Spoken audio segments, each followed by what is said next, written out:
சிவபெருமானுக்கு 3 கண் உள்ளது ஏன்?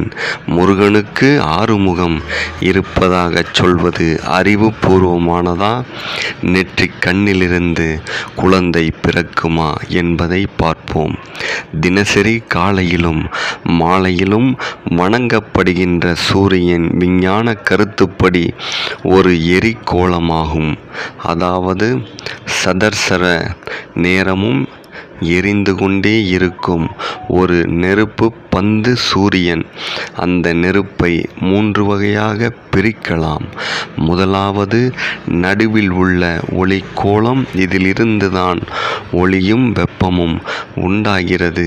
இரண்டாவது நடுப்பகுதியை அடுத்துள்ள வண்ணக்கோளம் என்ற ஹைட்ரஜன் வாயு பகுதி. இதற்கு அடுத்ததாக முத்துப்போல் வெண்மையாக